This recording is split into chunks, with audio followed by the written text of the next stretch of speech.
All right. So welcome. Today I'm talking with Louis Patzner. Louis is a cellist, an arranger, a concert producer, and we're going to talk about our upcoming lecture concert on April 4th in Berkeley, where I'll be lecturing on Fanny Hensel and her music. Monica Chu will be playing Hensel's unfinished and essentially unknown piano sonata in E flat, and Louis will be performing as part of the town quartet, including some of your own arrangements of Hensel's compositions. Do you want to introduce yourself? Yeah. Uh, Thank you so much. Yeah, I'm Louis Patzner. Yeah, I play the cello. And um, I met Molly of Henselpushers on Twitter, as it was known back in the day. Uh, she gave me a shout out for a video that I did of me playing all five parts of an arrangement that I did for cello quintet of Die frühen Gräber, which is a lead A lead?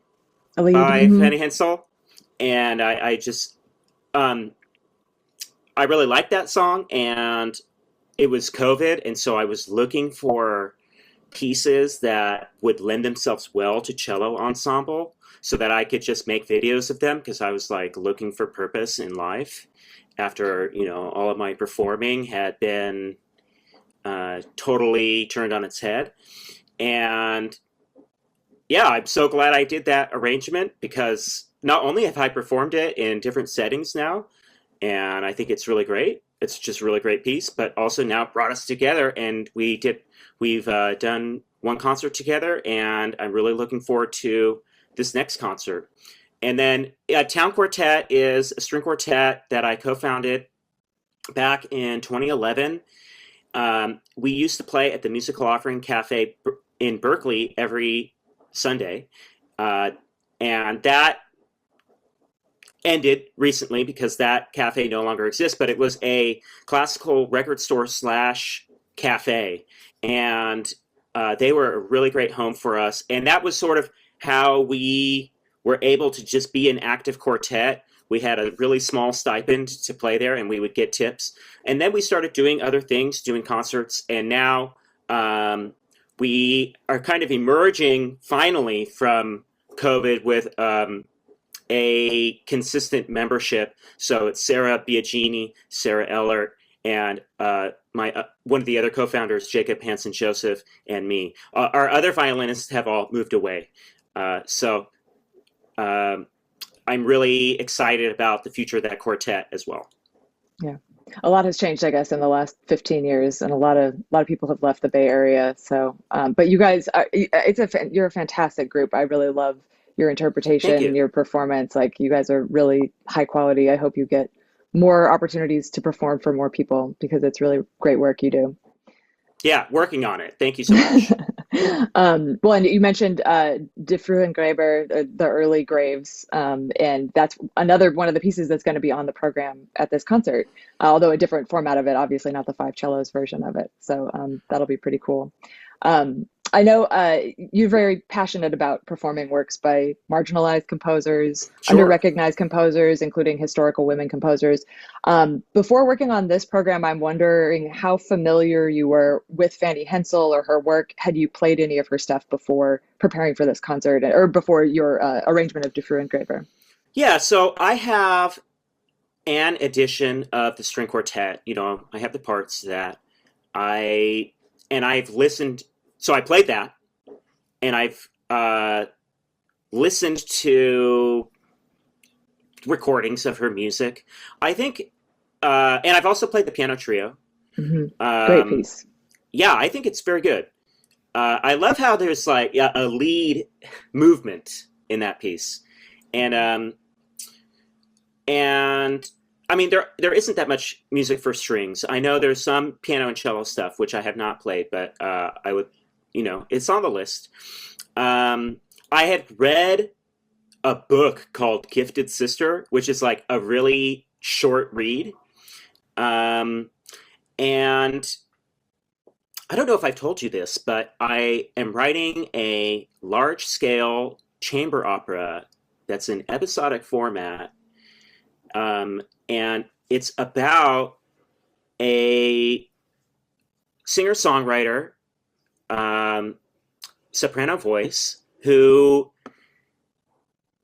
basically has her music stolen from, you could call it like the gods of music. I call it the plane of pitch, where they're the music that we play of composers, that music per composer manifests in the plane of pitch. It's an alternate plane of reality. And so the collective musical personifications of J.S. Bach and Duke Ellington improvise some music that gives the protagonist the ability to transcend from reality to the plane of pitch. And the first time that she does this, she does it on accident by playing Die frühen Gräber. And the third scene, or the third episode in the opera, is them talking about like what is happening to her. Her name is Allison, the main character, and Hensel just talking about her life. And so to research that, I think that is why I got the book, Gifted Sister. And then I also acquired the Sebastian Hensel Mendelssohn family letters, both volumes of that, because I was really interested in when Felix Mendelssohn goes to play for the Queen, and she requests he goes, which one of my pieces do you want to play? Because she plays piano and sings, I think. Mm-hmm. And she picks a Fanny Hensel piece that was performed under his name. And that just seemed like, so there's parallels to the main character of my opera having her music stolen. Basically, by what happens is there's a villain who's in the plane of pitch who is using as a pawn a singer-songwriter man who ends up taking her song. And so I just felt like that was sort of, even though Fanny Hensel totally consented to having her music performed under Felix's name, mm-hmm. It just seemed like a nice parallel. So that's sort of like one of my main interests in this musical figure, is because I've made her a central part of a major work. Now I'm like really far from being done. I've written 5 episodes, and it's kind of on the back burner right now. But that's so we'll sick. See. That is so exciting. Yeah, thank you. No, I'm so excited to hear about that. Wow. I have a lot of questions. Just one, what is the villain's motivation in this? The villain on the plane of pitch, what's he trying to do? Yeah, okay, so I'm not going to give away who it is. Okay. But power, basically. Power, relevance.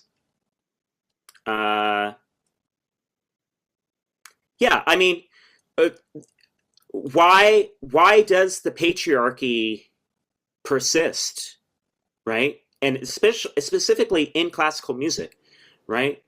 But I think just worldwide, the patriarchy exists.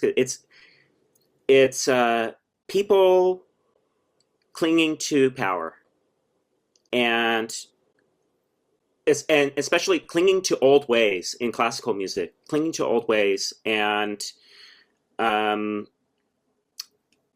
and historically, men have had a lot of power in our society, and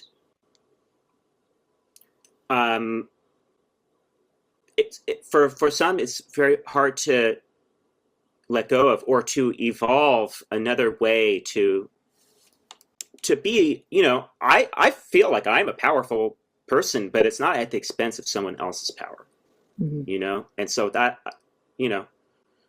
trying to have a less toxic version of masculinity, and just also humanity.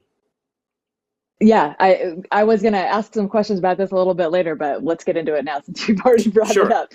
That's so. One of the things I think maybe the centerpiece of our program is this pairing of the unfinished piano sonata, which later became the string quartet, and the string quartet, as a genre has this prestigious legacy. It's held in very high esteem. It comes with a lot of baggage. You think of Haydn and Beethoven. And when you're playing Hensel's quartet or looking at Hensel's quartet, does it feel like it's part of that legacy of string quartet, or does it feel like something different? I would say it is a unique piece. However, it's like retroactively relevant once you play Mendelssohn Opus 80. Because I feel that quartet is very much like not only an homage to Hensel, but to that piece specifically. Especially like the fiery nature of the like 16th note and 16th note triplet passages. Mm-hmm. And yeah, I think that the string quartet standard rep is such a small fraction of what is now available to us. I remember when I was in school and just growing up, you could only play what sheet music you owned and that your friends owned, a teachers owned, and that was in the library. And that was actually not that much. And now that we have the International Music Score Library Project, imslp.org, there is just such a wide world of string quartet music and chamber music. Like I was just coaching some high schoolers playing an Onslow quintet, and it's such a great piece. Onslow Quintet number 20. We had a bass doing the cello 2 or alternate bass part, and that is a piece that there's a recording of it, which is actually more than most Onslow pieces. But Onslow is a good composer. He's the French Beethoven, and that piece is, I remember I was talking to the conductor of the youth orchestra. This is part of Oakland Symphony Youth Orchestra. And he was like, it's so different from everything else on the program. And he not in a bad way, but in a cool way. And I feel that same way about Hensel. It's like now we have all of this music that we can pick from. And I think that is our job as people who are really deep in the weeds and the stuff to find the best stuff out of that. And so I think that the quartet is a cool piece, and like Die Frühengräber, I feel like I found a real jewel, like not just one of her best pieces, but one of the best art songs of the early Romantic period. Yeah, it's you mentioned the Onslow having just one recording, and I come across that a lot with Hensel's music. I've been trying to compile a spreadsheet that has links to recordings of as many of her works as possible. I think there's about 75 or 80% of them now have recordings, but and of course the string quartet has been recorded many times. Unfortunately, many of those recordings are incorrect because they're based on the first publication, which misread the document, the edited manuscript, and put things in there that were taken out and everything. So unfortunately, a lot of those are incorrect. But there are, a lot of her early piano works still have never been recorded, despite her being one of the most famous women composers of history. And, her name has been known for 200 years. So that's one of the pieces that I arranged for this. The earlier fugue was originally a keyboard fugue that I arranged for string quartet, and that original keyboard fugue has still never been recorded. So even with these, very well-known composers, it's just shocking to me that there's still not, there's nothing on YouTube, for example, for a lot of these pieces. So well, and also Fanny Hensel is somebody who wrote hundreds of pieces, and I think last time we kind of like had a talk like this, you said only like a couple of dozen had been published. And so I think that if you're looking for like good stuff that hasn't been performed or given much attention to, the marginalized composers are a good place to start looking, because it's disproportionately unknown, most of their music. Yeah.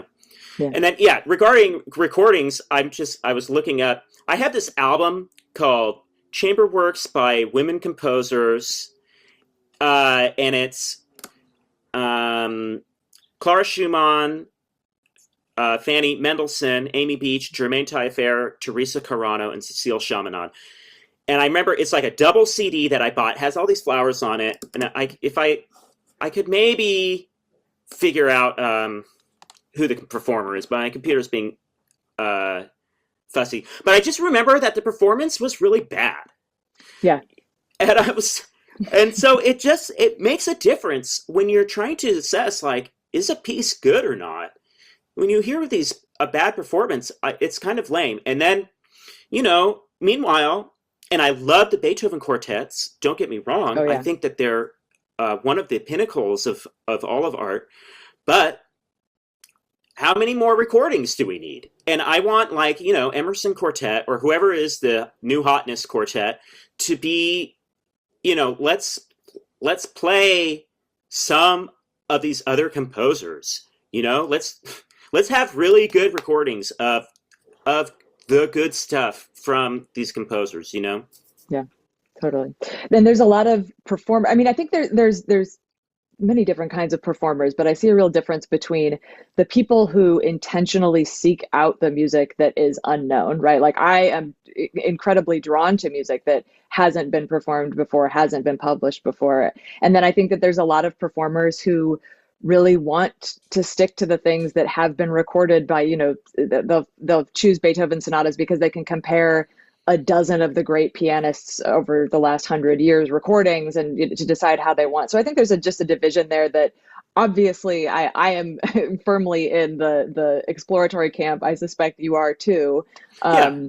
So it's just a different way of going about things. But I totally hear you about, like, when you hear recordings that are, I fully support amateurs. I think that amateur musicians are really important in kind of pushing this forward, because when you have the time and interest and passion to dig through these older things and, spend the time that, a professional musician might not always have the time to do the research that it needs to be done with a lot of these incomplete or unpublished works.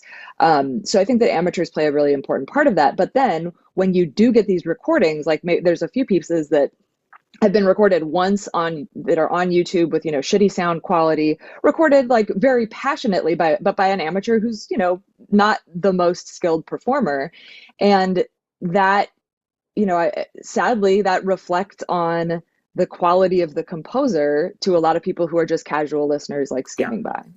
Yeah, absolutely. I think that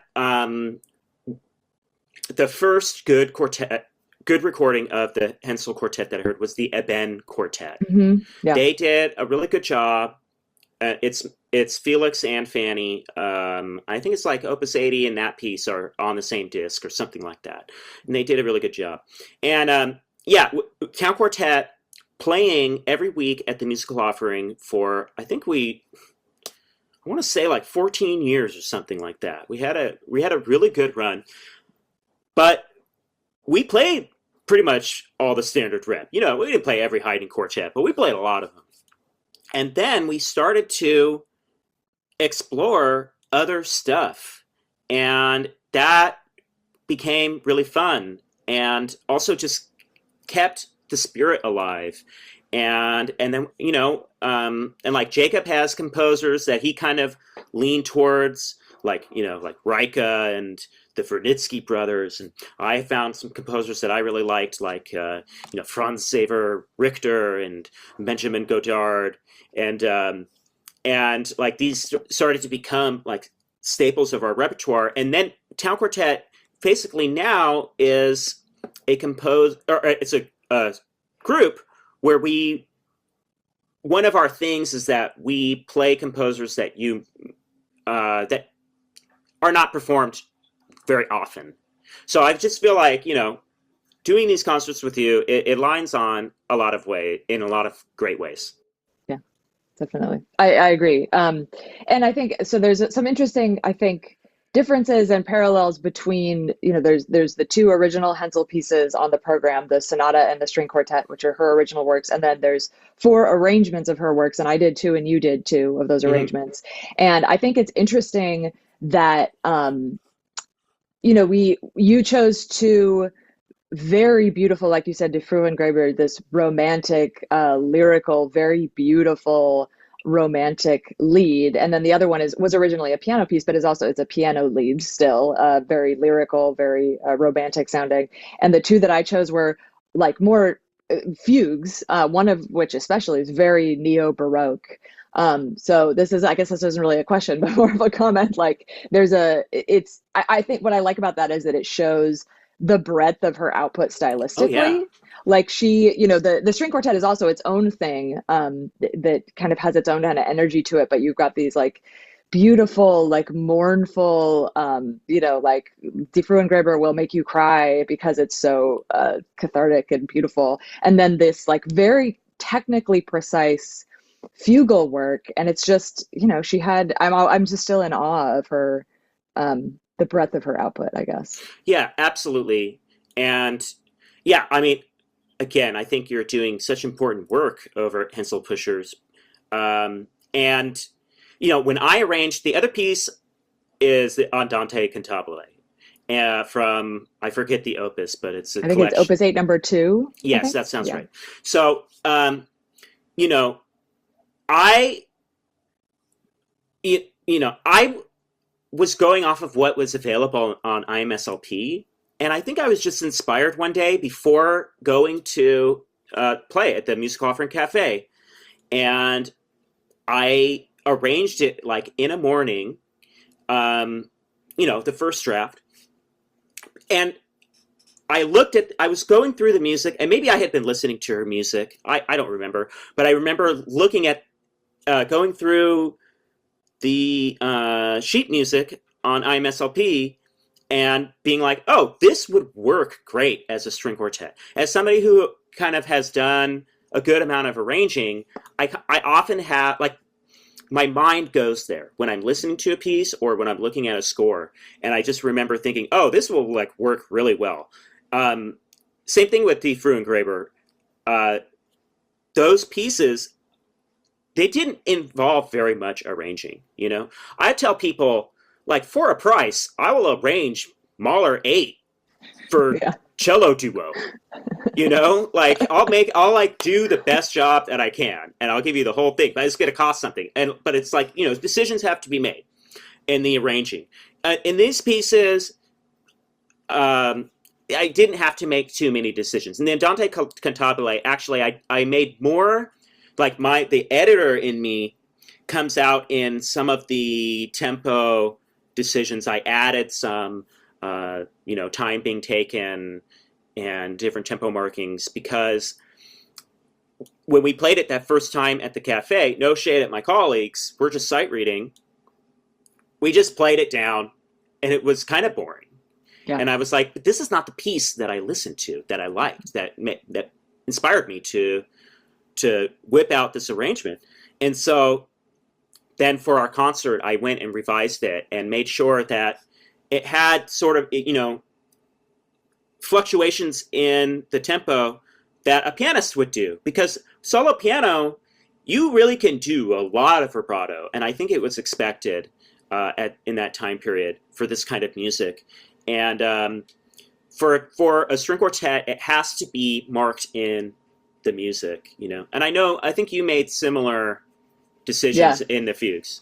Yeah, that's what I was going to say. I think that's one of the similarities, is that editing it, and this is true with a lot of her music. I believe that Opus 8 was the first opus. There were 13 opuses, the last one being there were 11 opuses, the last one being the piano trio. But I think that it was only the first 7 that were published during her lifetime. And it's unclear to me whether Opus 8, whether she prepared that for publication, or whether maybe her sister did, or one of her brothers or something. So everything that was published, even if you look at it now, it's still pretty sparse in terms of articulations, dynamics. There's not a whole lot of detail there, but especially the works that, just existed in her notebooks, right? Like, she never thought anyone would read those. She never thought that those were going to be, that anyone would look at them that wasn't sitting, next to her at the piano that she could, give instruction to. So most of her works have maybe one dynamic marking, either at the very beginning or the very end, and like nothing else. So I had to go through and kind of the same thing, put in, and similarly, it was for solo keyboard, where you can do whatever you want in terms of tempo, and they certainly did in the Romantic era. Um, so yeah, I went in and tried to put in some phrasings for bowings, put in some articulation to like make it a little more interesting, put in some tempo changes just to capture that change of energy that a soloist can just do naturally, but would take a little bit more for an ensemble. Yeah, absolutely. Yeah, I think it's appropriate. And we followed a lot of your suggestions, and we had some ideas of our own. Yeah, And that's that's just what like I yeah, making I art. love that. Exactly. It's funny. I was rehearsing the same piece with some colleagues are going to play these same arrangements in a couple of weeks, and I was at a Yeah. rehearsal with them yesterday, and they spent a lot, and I made it really clear. I was like, I put on these editing, put all these decisions in here just to help people who don't have the time to go through and make all these decisions themselves. I said, I'm not married to any of them. Please change whatever you to get, as an ensemble feel is whatever. And they're just, it was interesting that their approach was quite different from the town quartet approach, where Oh, they, interesting. they really wanted to know. They're like, okay, but what was the original? And they're trying to figure out, well, if it's historically informed performance and she was emulating Bach, should we be doing that in a romantic style, or should we be doing it in a Baroque style? And I said, well, the piece that they were working on at the time was written in 1827, which was the very beginning of Fanny and Felix beginning to work on the revival of the St. Matthew Passion. So Bach was, other than to a few musical freaks, Bach was totally unknown.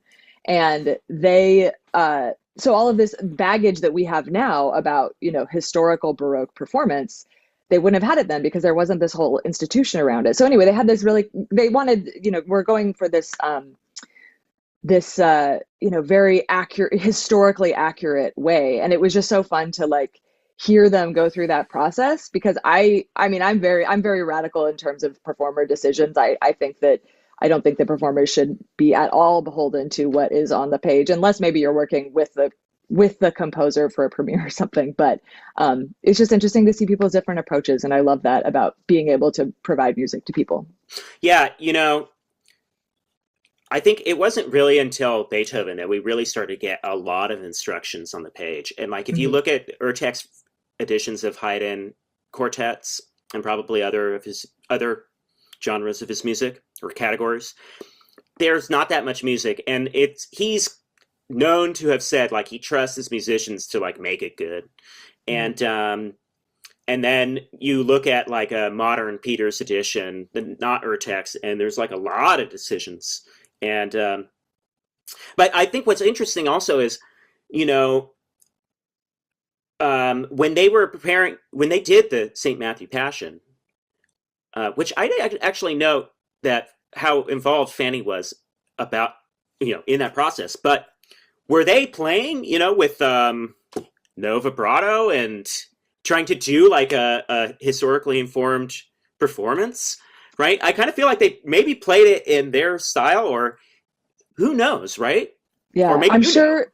Well, I don't know. I am curious. After our conversation yesterday, I think one of the performers had a book of, how different pieces were played at different points throughout time she was going to refer to, and I can't wait to hear at the next rehearsal what she Yeah. comes back with. But yeah, I mean, it's really interesting to think about. I mean, it makes you think about time and authenticity, right? This idea of what makes it authentic to its time and how that has changed over time. And I think it's all really fascinating. But I can't say I know too much about that. Yeah, and also, I like the historically informed performances of Bach double. Like Rachel Podger, and I forget who she plays with. And I also like Pinket Zuckerman and Itzhak Perlman, and they play it very differently. And I think there's great value in historically informed performing, or historically, what do we call it? Performance practice. But I also think like, I don't have a Baroque setup because I just have like, my cello that I use for everything, and I have to play. I'm playing Mahler 10 this week. I can't just be like switching out gut strings and, one day I'll have a completely dedicated Baroque cello. But other than that, I'm not going to let that stop me from playing cool early music that I really like. And it's the same thing. Like, I don't have a transition bow. There's different bows. There's a Baroque bow, the transition bow that's more classical era, and maybe the Hensel piece would maybe be played on the transition bow. I'm not sure. I just have a modern bow, but I listen to a lot of different recordings and historically informed performers, and I do try to make decisions based on, what would be historically accurate. And then also, chamber music is a negotiation with your colleagues, and maybe some people like to play with more vibrato or more romantic approach, and then it's like, okay, let's make it work if everybody wants to do that, right? Yeah, I love that about making music with other people. Is it's making meaning together of something. You might come to a rehearsal with an idea of what something is, and then you hear someone else's idea and you're like, oh, that actually makes more sense. Or you still think your thing is right, but you have to collaborate with this person and make it work and find something that means something in the middle. So yeah, and I mean, I think in terms of it's not, yeah, I'm not against historically informed performance or anything like that. I just think there's room for all of that, and I think there's value in all of that, and that's one of the reasons, like we were saying before, that I think there should be more recordings of all of these pieces. Like, we should have historically informed recordings. We should have recordings of Hensel's Fugata that are trying to sound like Bach, or that are trying to sound romantic. Like, we need to have a lot of different versions of this to give people ideas of how they can, what they can do with it. And then they can pick that up and take it to a new place. Yeah, I think there's also like a commercial side to all of this where, people program music that they think will put butts in the seats, and they record music that they think will sell albums / get listens on streaming. And so, I was pretty pleased with the turnout at our Glenview Classical Series concert last year.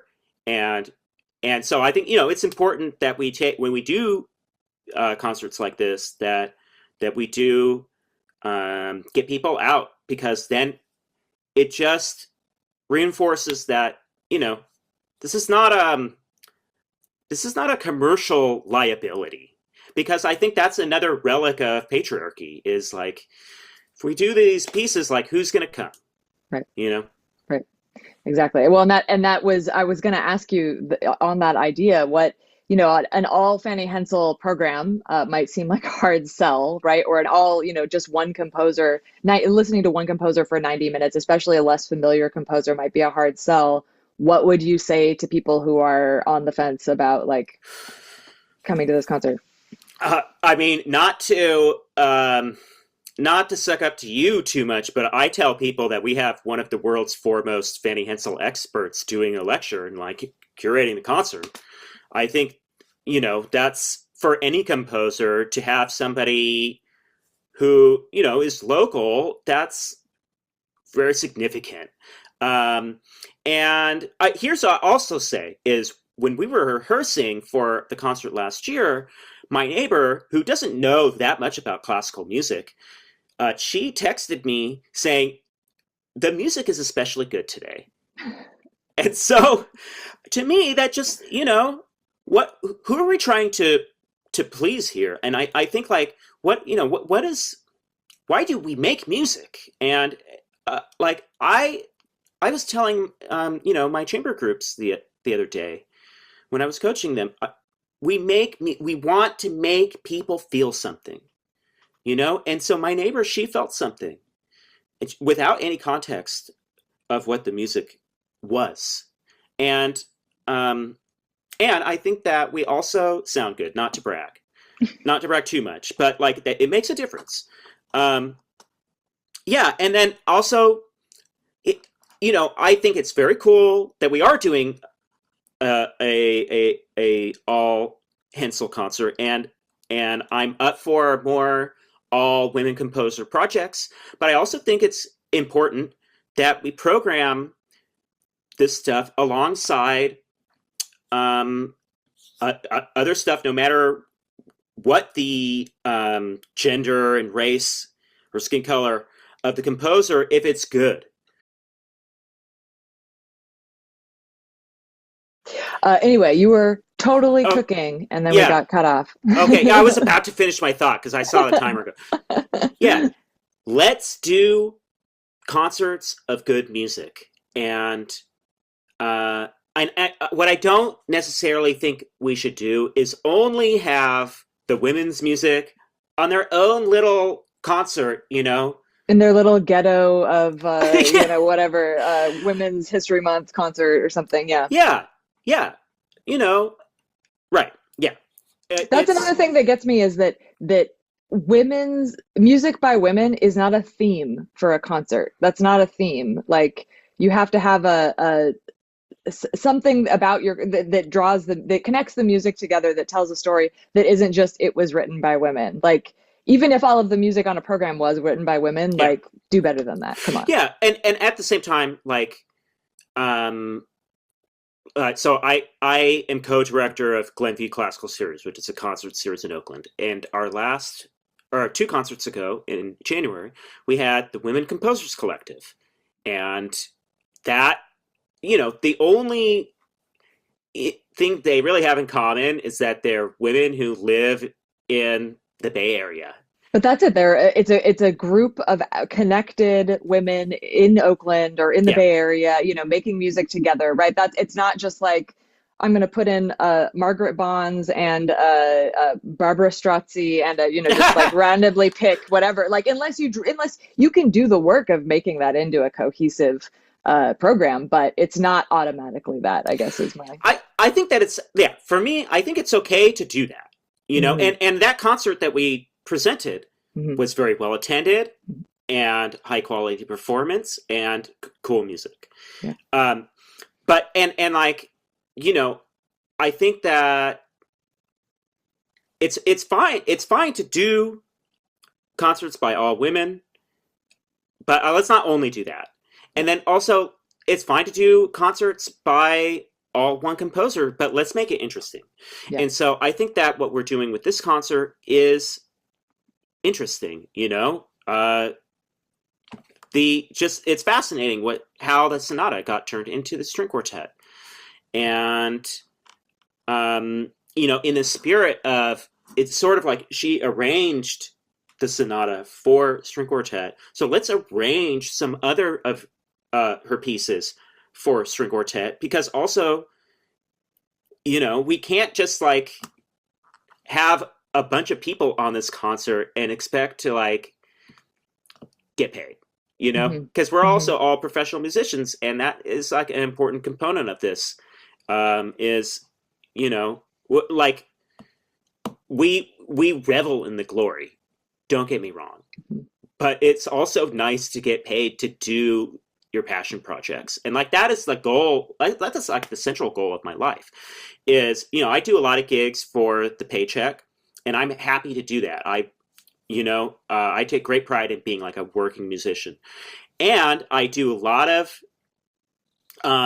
performing that makes little to no money, and the goal for my career to develop is to be merging those two things. So I'm making a living doing the stuff that's most important to me, and I think this definitely are this is a step towards that never-ending goal. Yeah. Yeah. I've been doing this for just about 5.5 years now, doing Henselpushers for about 5.5 years now. And this is my first, working with you for the concert back in September was the first time I had done an event like this. And I mean, it was like, this was my dream event. When you said, well, what, like propose something, I was like, oh, I'll just, I might as well suggest what I think would be the coolest thing possible, and then there'd be some negotiation, and we won't end up doing exactly that. But no, we're doing exactly what I think. Like, had Yeah. this is I've for years have been thinking about what could something like this be, and it's just I'm so happy with what we put together. Yeah, and I think we should do it in more places. I did reach out. I'm calling you out, Old First Concerts. I reached out to you guys to do this concert there. It's a really old classical music series at Mhm. Old First Church in San Francisco, and they did not get back to me. And I think maybe it's me. But anyway, I also I have an iron in the fire that I could talk to you about. It's probably not the setting.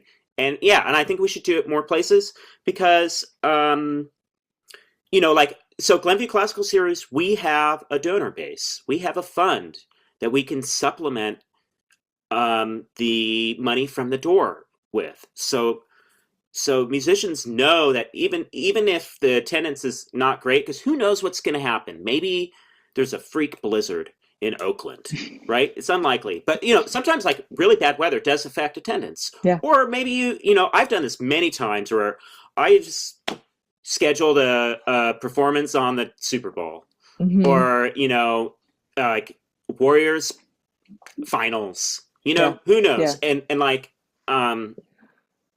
and that's the worst, actually, is Yeah. playoffs. Oh gosh, it's telling me I have a Zoom meeting with you. Uh-oh. Yeah, like sports playoffs.